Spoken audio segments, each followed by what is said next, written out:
Radha Swami ji, page number 22। किसी न किसी की भक्ति और पूजा जरूर कर रहे हैं। कोई बेटे बेटियों से प्यार करता है, कोई कौमों मजहबों और मुल्कों की भक्ति कर रहा है, कोई धन दौलत की पूजा करता है। ये शक्लें और पदार्थ हमारी भक्ति और प्यार के काबिल नहीं हैं, क्योंकि इनकी प्रीति और भक्ति हमें बार बार देह के बंधनों में खींचकर ले आती है। मालिक की भक्ति और प्यार ही हमें वापस उस मालिक से मिलाता है। इसीलिए परमात्मा समझाते हैं कि इसीलिए महात्मा समझाते हैं कि उस मालिक की भक्ति की महिमा कभी बयान नहीं की जा सकती। उसकी भक्ति और प्यार के द्वारा हम वापस जाकर मालिक से मिलकर मालिक का ही रूप बन जाते हैं। भीखा जी फरमाते हैं, भीखा भूखा को नहीं, सबकी गठरी लाल, ग्रह खोलना जा नहीं, ताते भय कंगाल। परमात्मा एक है। सब महात्माओं का यही अनुभव है कि जिस परमात्मा से हम मिलना चाहते हैं वह एक है। यह नहीं है कि हिंदुओं का कोई और या सिखों और ईसाइयों का कोई और है। शेख सदी कहते हैं, बनी आदम आ जाए एक दीगर अंध की अदर आफररी नस जिए एक जौहर अंध। सब इंसान एक ही जिस्म से जुदा जुदा अंगों की तरह हैं, क्योंकि सभी एक ही स्रोत से निकले हैं। गुरु अर्जुन देव जी फरमाते हैं, एक पिता एकस के हम बारिक। सभी इंसान एक ही परमात्मा के बच्चे हैं और सबका एक ही पिता है, इसीलिए सभी भाई भाई हैं। गुरु नानक साहब कहते हैं, सबना जिया का एक दाता। सिर्फ इंसानों को ही नहीं, संसार के सभी जीवों को पैदा करने वाला वह एक ही परमात्मा है। मुसलमान फकीर उस परमात्मा को रब्बुल आलमीन कहकर याद करते हैं कि सारे आलम का एक ही परमात्मा है और हमेशा से वही परमात्मा चला आ रहा है। यह नहीं है कि पहले कोई और परमात्मा था या अब कोई और है। गुरु अमरदास जी फरमाते हैं, जग जीवन साचा एको दाता।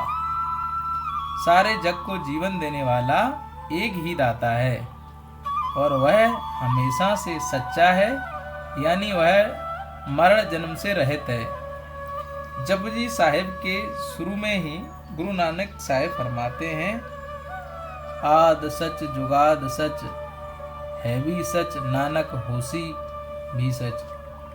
आप कहते हैं कि हमारे तजर्बे में एक ऐसी चीज आई है जो आदि जुगाद से सच चली आ रही है, जो कभी नाश या फना नहीं होती। वह एक परमात्मा है जिसके महात्माओं ने हजारों नाम अपने अपने प्यार में आकर रखे हुए हैं। उस मालिक के अलावा जो कुछ भी हम आंखों से देख रहे हैं, सबने नष्ट या फना हो जाना है। कोई भी चीज यहाँ स्थिर नहीं है। गुरु अमरदास जी फरमाते हैं, हर बिन सब किस मेला संतो। इसी तरह गुरु नानक साहेब एक और जगह फरमाते हैं, कूड़ राजा कूड़ प्रजा कूड़ सब संसार, कूड़ मंडप कूड़ माड़ी कूड़ वैसणहार, कूड़ सुईना कूड़ रूपा कूड़ पहननहार, कूड़ काइया कूड़ कपड़ कूड़ रूप अपार, कूड़ मियाँ कूड़ बीबी खप होए खार, कूड़ कूड़े नेह लगा बिसरिया करतार, किस नाल कीचे दोस्ती सब जग चलन हार। हमारा यह शरीर कूड़ है, नासवान है, और इसके अंदर बैठकर जिस दुनिया को हम अपना बनाने की कोशिश करते हैं, जिसके साथ प्यार किए बैठे हैं, यह भी कूड़ है। दुनिया में कोई भी चीज़ हमारी दोस्ती या प्यार के काबिल नहीं, सिवाय उस परमात्मा के, क्योंकि उसके सिवाय हर एक चीज़ नासवान है। सिर्फ एक मालिक ही है जो हमेशा रहता है।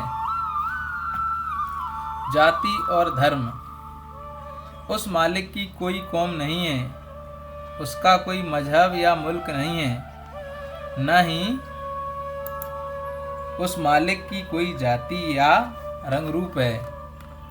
अगर हम महात्माओं की वाणियों का ध्यानपूर्वक अध्ययन करें तो पता चलेगा कि वे हमारे ख्याल को जाति पाति, कौम, मजहब और मुल्क के भेद से ऊंचा उठाकर हमारे अंदर परमात्मा की भक्ति का शौक और प्रेम प्यार पैदा करते हैं। गुरु अर्जुन देव जी समझाते हैं, वर्ण जात चिहन नहीं कोई, सब हुक्मे सृष्टि उपायदा।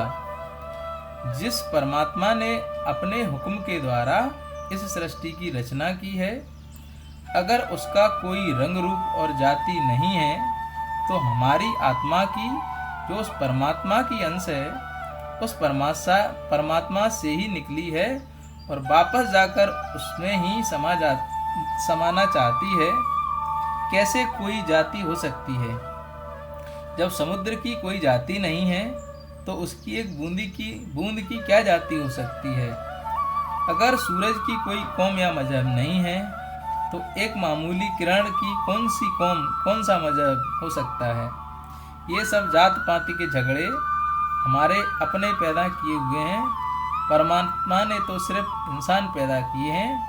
हम अपने आप को जाति पाति, कौम, मजहब और मुल्कों के छोटे छोटे दायरों में बांट रहे हैं और एक दूसरे से भेदभाव में फंसे हुए हैं। गुरु अमरदास जी समझाते हैं, जिथे लेखा मांगिए तिथे देह जात न जाए।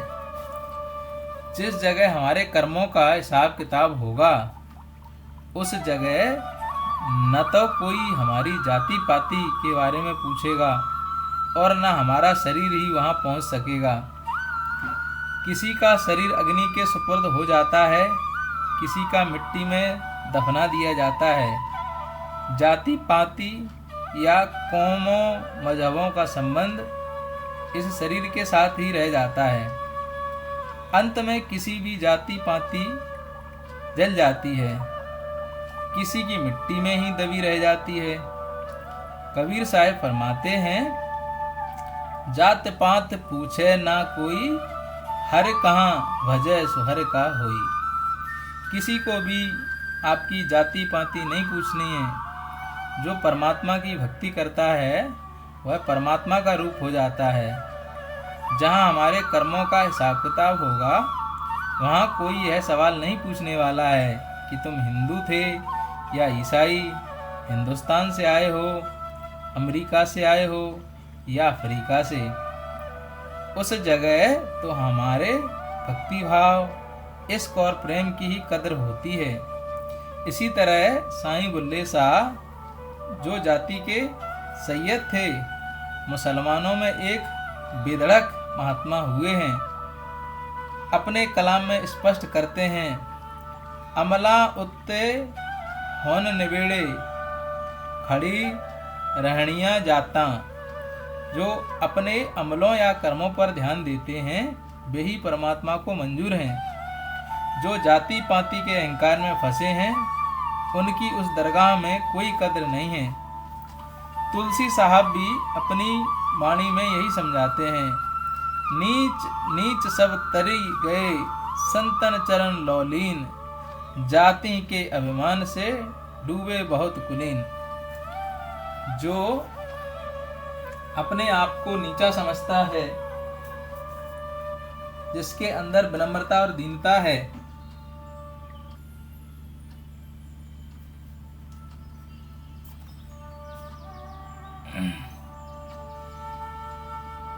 जिसके अंदर दीनता और विनम्रता है, जो संतों के चरणों से प्यार रखता है, उनके उपदेश पर चलता है, वह इस भव सागर से पार हो जाता है। जिनको जाति पाति का अभिमान है, वे इस भव सागर में गोते खाते हैं। कौमों की कौमें, मजहबों के मजहब इस जाति पाति के अभिमान में डूबे जा रहे हैं। फिर फरमाते हैं, बड़े बड़ाई पाए कर रोम रोम अहंकार, सतगुरु के परिचय बिना चारों वर्ण चमार। यानी बड़े लोग बड़ाई पाकर रोम रोम में अहंकार से भर जाते हैं। सतगुरु से मिले बिना, उनके प्यार के बिना चारों वर्ण ही नीच हैं। पलटू साहिब भी यही समझाते हैं। पलटू ऊंची जात को जन कोई करे अहंकार, साहिब के दरबार में केवल भक्ति प्यार। मालिक की दरगाह में केवल भक्ति और प्यार की ही कद्र है। भक्ति और प्यार ही हमें वापस ले जाकर उस मालिक से मिलाएंगे।